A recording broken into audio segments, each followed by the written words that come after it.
A colleague of mine once remarked that it's very difficult in our daily schedules to hit pause, slow down, and notice change happening in the world around us. It's even more difficult to make the time and space to reflect on the meaning of that change and how it may affect us personally, professionally, societally. I think this is especially challenging for us in emergency management. When we think of emergency management, we often think of images like these.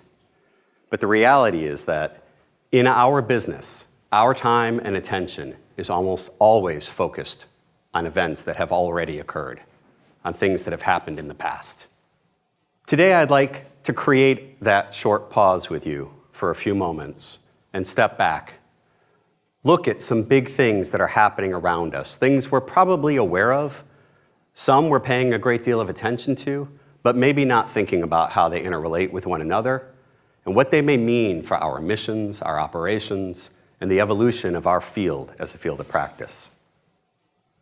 Perhaps the biggest thing happening in the world around us is us, people, how our populations are changing.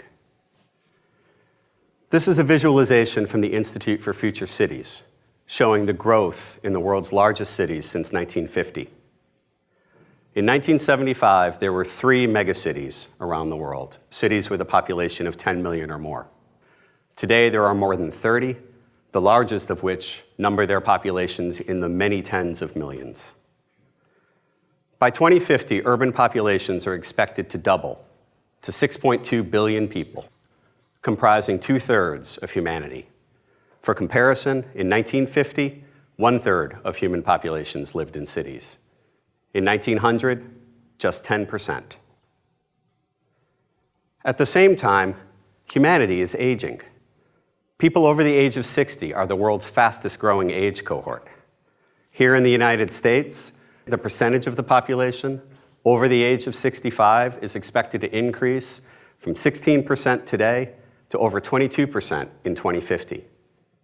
When combined with growth in our overall population, that means in the next 30 years, there will be an additional 32 million Americans living over the age of 65.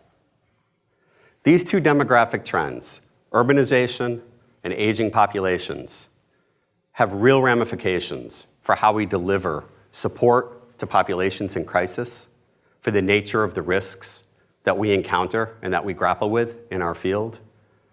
Greater concentrations of people and infrastructure, often in more hazard-prone areas. More than half our population in the United States lives in coastal counties, more than 80% of it in urban areas. Older populations with different, sometimes greater medical needs in crisis, and yet at the same time, more experience and collective wisdom in our communities. Opportunities to seize and take advantage of. And the growth of urban centers in the tens of millions has driven fundamental changes in the nature of the supply chains that bring food, water, medical goods, pharmaceuticals, lifeline commodities into our communities every day. The capacities of the private sector to deliver these commodities at scale have grown exponentially. Changing gears, let's talk about the environment. The globe is heating up. This is not news to any of us, but the pace at which it is changing can be startling to see in front of you. This is a visualization from NASA showing changes in temperatures measured over time around the world. Since 2001, according to NASA, we have experienced 16 of the 17 hottest years on record. And the last 5 years have been the hottest 5-year period ever recorded. Climate change means many things. In the geopolitical context, it is a threat multiplier, acting to exacerbate existing instability issues in conflict-prone areas, resource constraints, food scarcity, water scarcity. Globally, between now and 2050, climate change impacts are expected to displace nearly 150 million people around the world. Here at home, we'll see more rapid swings between extremes, more intensity and variability in extreme weather. Not necessarily more precipitation, but that precipitation more densely concentrated, more drought and more flooding and more deluges. This will change erosion patterns, affecting our infrastructure. Extreme heat will buckle our runways, our roadways, changing the nature and introducing new challenges to the flow of commodities, of people, of goods, of services. And again, pulling back out to look at the world, right? People on the move. And as we have already seen in recent years, people on the move bring with them changes in political contexts, reactionary responses in different cultures, and can affect the rise in extremism. At the same time, our fiscal realities are also changing. From 2009 to 2012, the incomes of the top 1% of Americans grew by 31%. The incomes of the entire 99% of the remaining population grew by less than 0.5%. As you can see in the left chart, the top 0.1% of the US population now holds as much wealth as the bottom 90%. We have not encountered this level of wealth disparity in this country since the decades preceding World War II. And at the same time, according to the Congressional Budget Office, discretionary spending will become an increasingly scarce commodity. And this will affect the federal government, and because roughly 30% of general funds at the state level are redistributed federal tax dollars in the way of grants, this will cascade down to affect state governments and local governments as well. Servicing of our national debt, Social Security, Medicare, Medicaid will increasingly crowd out resources available for discretionary programs and for security programs. So what do these new fiscal realities mean for us? More people living in or at the edge of poverty, with less ability to weather shocks and disruptions. Greater demands for public safety services, emergency management support, in an environment of constrained and contracting resources, more competition for scarce resources to meet those growing demands. Technology has revolutionized the information environment. According to Eric Schmidt, the former CEO of Google, we now produce every 2 days an amount of information equivalent to the sum total of all data produced by humanity from the dawn of our species until 2003. We equal that every 2 days. We're exposed to 3-4 times as much information every day in our daily lives as we were just several decades ago. The problem is no longer, is the data out there? The problem is, how do I find the data that is meaningful to me in this sea of information? This has precipitated fundamental changes in how we use our social networks.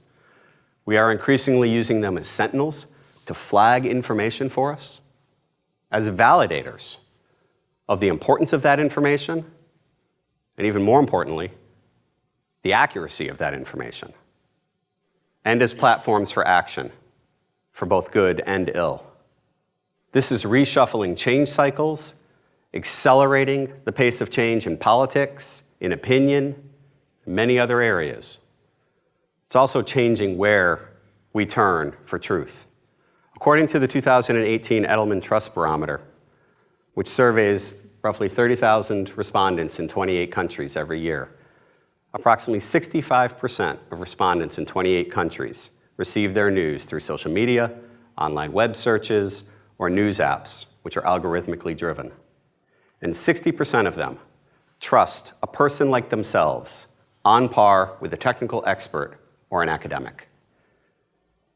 These changes have profound implications for how we reach people, how we communicate, reciprocity in our exchange, huge opportunities. The platforms for action, we'll come back to that. But at the same time, we have to meet people where they are. Who people trust is changing. Where they turn to for support is shifting. And all of this is happening in an environment of growing political polarization. This is Pew Research Center data showing changes in political attitudes and values in the United States over the past 2 decades. And you can see the medians, locations in the Democratic and Republican parties moving further and further apart. This is a direct challenge because you can never take the politics out of emergency management. Politics is part and parcel. Emergency management is not just about how we come together and help people in crisis. It's also about how we reinvent our communities and move forward through severe disruptions together. And there are winners and losers in those discussions and in those processes. Disasters are not democratic. They disproportionately affect the poor. And the flow of funds is not always fully equitable for every person in every place. The forum we have to adjudicate those issues is politics. So these changes matter to us. I've just skimmed the wavetops of a handful of big things happening around us in our operating environment. But these are not happening in isolation from one another. Climate change is creating impacts in places that are intensifying and growing their urban populations. For me, the storyline for Hurricane Harvey is not just 50-plus inches of rain. It's 50-plus inches of rain in a metropolitan area that has grown by 30% since 2000 in 17 years. That is a huge increase in the complexity of the challenges for that response. There are three primary categories of impacts, of implications from these trends that I think are of particular importance for us in emergency management as we contemplate how we will move forward as a field. And I want to focus on those for a couple of moments. First, disaster impacts will continue to increase. This is Munich Re data showing the number of loss events in the United States from 1980 to 2018 by type of peril. The shape of this curve is unmistakable. We are dealing with more disasters. Here we have NOAA's data capturing the number of billion-dollar-plus disasters that we experience. Since 1980, $250 billion-plus disasters in the United States, with a cumulative economic cost in excess of $1.7 trillion. So not just more disasters, but more big disasters. But perhaps most importantly is Swiss Re's data, which highlights the growth not just in total losses, but in particular in uninsured loss. The delta between those moving lines, the 10-year averages in the blue line for insured loss and in the red line for uninsured loss. Uninsured loss is the primary driver of overall macroeconomic loss from disasters. And unlike insured loss, where we may weather disruptions but receive some portion of our losses back through our insurance, uninsured losses are gone. Second, the impact of social movements in disasters is growing. There is hardly a significant disaster today that does not involve large-scale mobilization and collective action by the public. When the Occupy Wall Street movement pivoted to become Occupy Sandy, it mobilized 80,000 volunteers. The Mud Army in Brisbane, Australia, 60,000 volunteers. The image here from Hurricane Harvey, thousands of people had their lives saved or rescued by fellow citizens in their boats, responding in concert with the government's response. This is a direct challenge to our planning frameworks. We can have confidence that the public will organize and act. The barrier to entry to doing so at scale is now virtually nothing. Technology has reduced it to zero. But it is much harder to have confidence in exactly what the public will do, where it will occur, or how it will emerge. So it is incumbent upon us, especially in government, to work through the uncomfortable spaces in figuring out how do we work with this emergent behavior. We've created new language to describe it, right? Spontaneous volunteers or event-based volunteers. But we're uncertain how we can support it, how we can engage with it. What are the legal ramifications and dimensions? How do we weigh those against the operational realities? But it is a profound new opportunity. And last, strategic capacity will increasingly exist outside of government. This is an image of the Deepwater Horizon oil spill. In 2010, as an open well is gushing at the bottom of the Gulf of Mexico, the technical knowledge and capability necessary to cap that well did not exist in the public sector. Similarly, driven by the urbanization trends that we discussed earlier, The capacities of private supply chains to deliver commodities at scale dwarfs that of government. This is an analysis of food delivered to Puerto Rico in the aftermath of Hurricane Maria, juxtaposed against the scale of grocery sales on the island. 2 key points here. First, the largest food mission that FEMA has ever attempted, which originally sought to deliver 6 million meals a day to the island, enough food to feed nearly the entire population, comprised merely 4 to 6% of the market. And second, the assumption that underpinned the launching of that food mission was that private grocery sales would be gone. The supply chains would be broken. Stores would be closed. Power was out. Telecommunications were out. You couldn't conduct credit card transactions. 40% of the population relied on SNAP card benefits to buy food. All of these things were down. And yet not only did the grocery supply chain persist, it thrived, with sales spiking significantly over pre-disaster pre-landfall months. Our operating environment is changing. I think these 3 words can characterize those changes for us effectively. Aging, our infrastructure, our population, acceleration, the pace of change, the flow of information and the velocity of its movement, and asymmetry, nonlinear impacts in complex adaptive systems.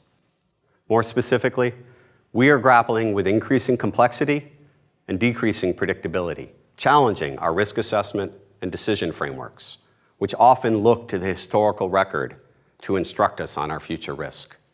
That is increasingly less valid.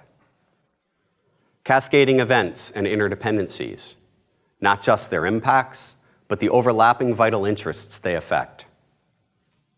Persistent resource scarcity in an environment of growing political friction and polarization.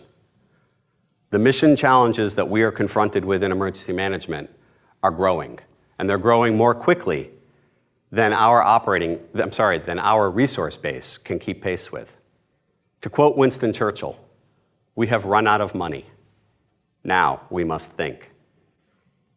And to that end, greatly expanding capacities to act in the private and the civic sectors. This is not meant to invalidate the roles of government, but rather to highlight the opportunities that exist before us. I believe there are 5 key pathways, sets of activities that are already underway in our field, but which highlight our path going forward. The future is not yet written. We are agents in our own destiny, and we can write our own story. The first of these, we have to change our approach to grappling with uncertainty. How we assess risk, how we cope with uncertainty in our assessments of risk, how we embrace it in our decision frameworks. We must design means and methods of engaging the capacities that exist in other sectors and enabling the co-creation of shared outcomes. I'm not talking about forcing conformity with our planning constructs and our operating frameworks and information flows. Quite the opposite. Figuring out how and where we can engage with others in their processes and their capacities to co-create outcomes. We must foster adaptation. We cannot just focus on getting back to normal the way things used to be. We must focus on how we unearth and bring into focus, create a vision and understanding of a new normal in which we can thrive and grow. Set conditions that support land use and development decisions that occur in our communities every day with an eye to the long term. And lastly, engage new partners and act to strengthen social infrastructure and governance in our communities every day. A longtime colleague of mine likes to say that if you don't have enough resources to solve a problem, you don't have enough people at your planning table. We need new partners at our planning tables. Change is happening all around us. There are upsides and downsides to all of the trends that we've discussed and to many others. Especially in emergency management, I feel it's easy for us to see and focus on the downsides, the way the problem space is getting harder, the limitations that we're struggling under, and where they will worsen. But it is critically important that we see and seize the upsides. The Institute of Medicine's definition for public health is what we as a society do collectively to assure the conditions for people to be healthy. It is not what government does to cure the sick.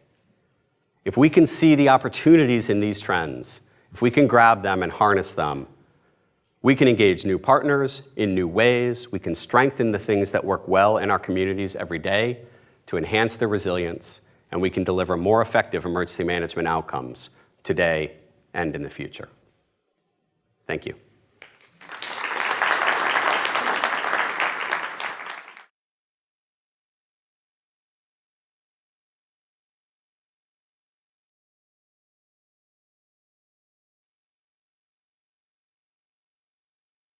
We're developing our communities every day.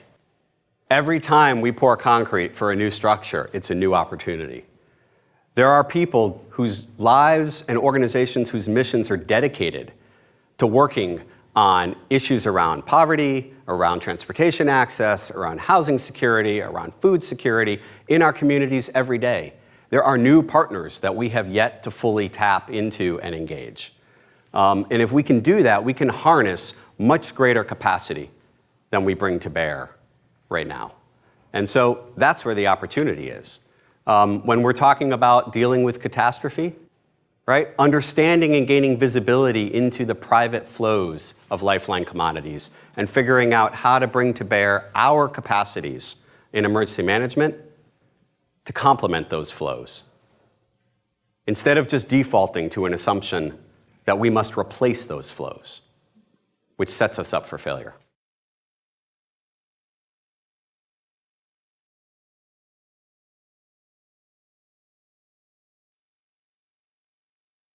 The two that come to mind that I find most often surprise people are urbanization trends and inequality trends. It's not that people aren't aware that these things are happening, but the scale of change and the speed with which it has occurred over the last 100 years is astonishing when you pull back the aperture and actually look at that, and it catches people off guard. And I think we take for granted the things that make communities work in a city every day, that make our lives easy, and where we have access to things, and we still hold in our minds an idealized understanding of ourselves and our resilience in communities that's rooted in a rural context that is different from an urban context. And so that can be jarring, because the skills that are needed to survive in an urban environment are different than the skills that are needed to survive in a rural environment.